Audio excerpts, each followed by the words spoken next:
Hi everyone, today we're going to go over the directions for our new product, the Sweet Pea Farm Custom Needle Felt Kit for the pig kit. And this is what they look like, and they're in our little recycled cardboard Chinese takeout boxes that I thought were cute.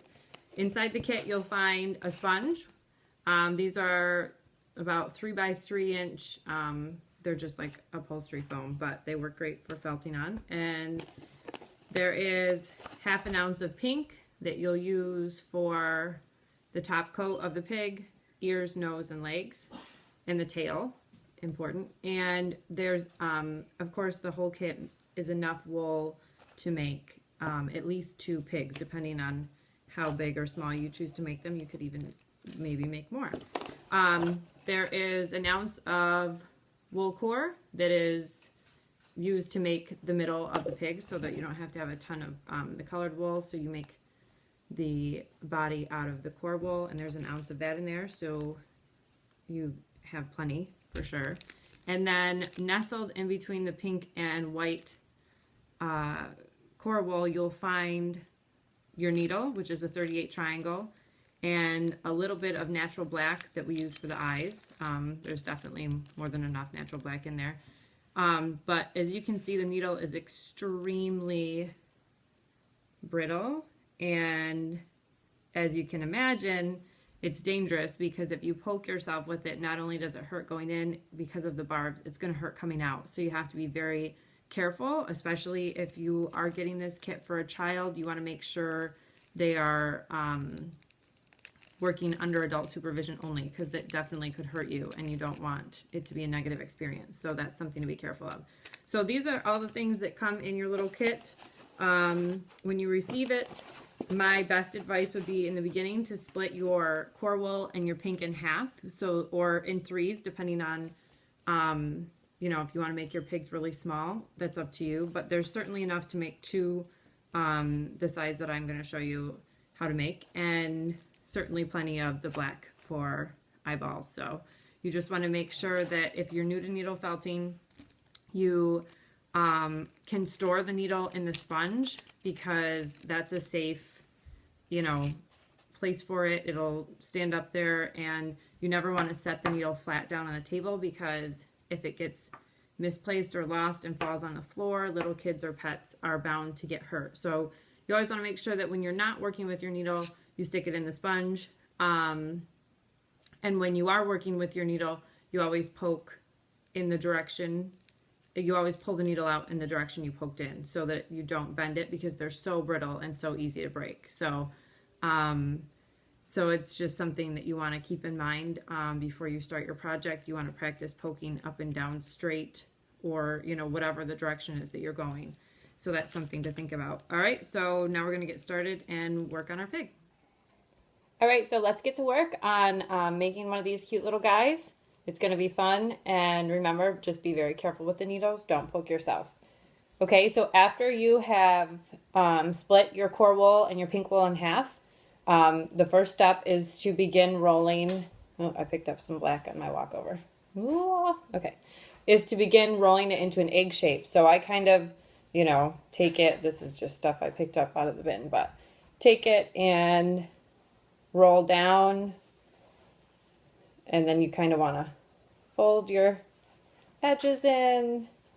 Keep a nice hand on it, because otherwise if you let it go, it'll spring loose, and it's so much easier to felt something that's wrapped tightly and kind of in the shape that you want, than trying to felt something really loose, because then it's going to take a lot more poking. So you just want to wrap and wrap and wrap, and then when you're done and you have it like about the size you want, you take your needle and kind of tack down, and you never look away from your project when you're needle felting it, because that's when you poke yourself and it really hurts. So I don't want you guys to get hurt and have a negative experience. So just keep your eyes on what you're doing. Don't look away. If you get distracted, just stop and look up. Not a big deal. So continue to poke and poke and poke and shape this into an egg shape.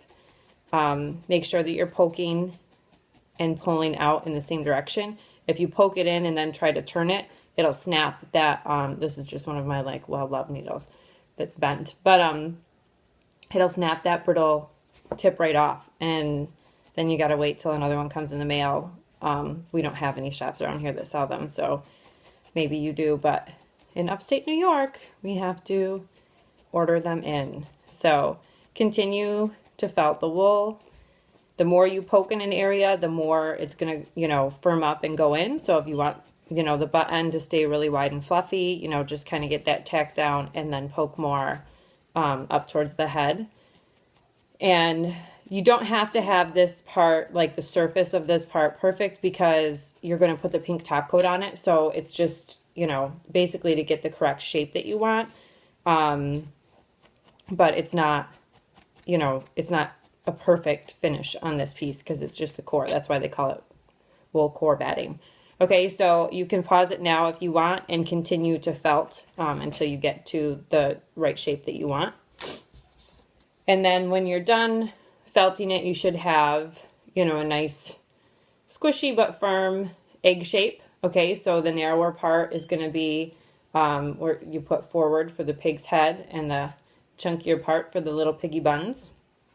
Okay, so you take this and you take your half of pink, and you want to remember that for the pink, we're also going to need to make legs and ears and a nose and a little tiny tail, which takes, I don't know if you can see that, the little tail just takes a little smidgen. So you want to make sure you leave a little bit off to the side when you're wrapping your core piece to make the ears, legs, and tail. So set a little bit of it to the side. You can easily, because this is in bat form when I dye it, you can easily like split layers apart. You know, it's not going to hurt it.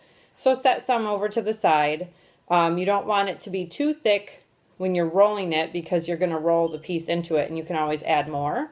You want the piece, you know, you kind of want it evened out like a little sheet, because then you won't get thicker parts laid over your core piece. It won't like alter the shape or whatever. So you just kind of lay it on top, and I always take one edge and just kind of take my needle and tack down the edge there so that we can roll the rest, you know, flatly on the piece. But you're going to take that and just keep rolling it until it's all the way around, and you want to leave that fringe on the ends, the little fringy parts, because we're going to use that and just make that taper in and felt that on to the nose and the buns, like so. You just kind of use your needle and gently drag the wool to the center, and that's going to help it cover up the bare spots that you didn't roll the wool over.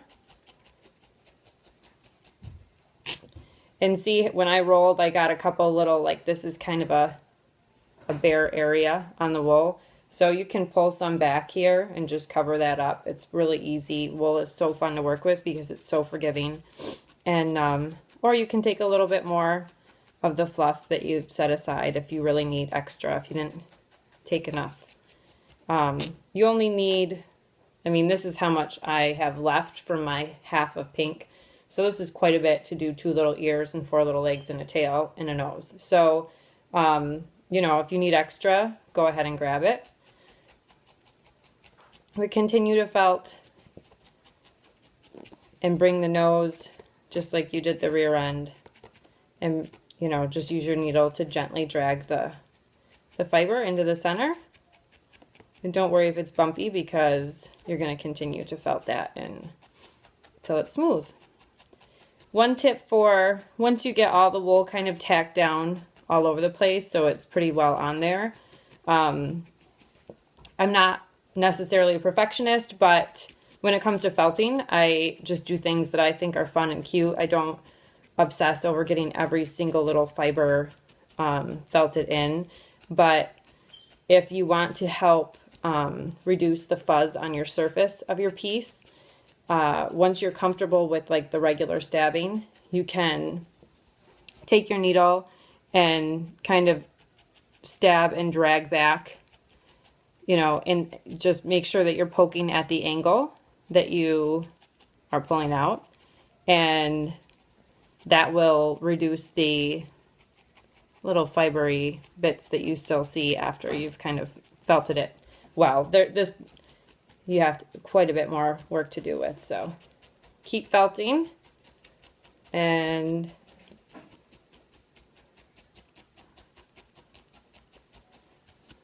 going along.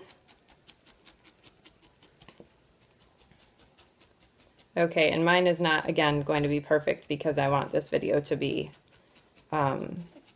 just informational and not boring to have you sit there and watch me stab at this thing forever, because you guys can pause this or go back and watch it again. So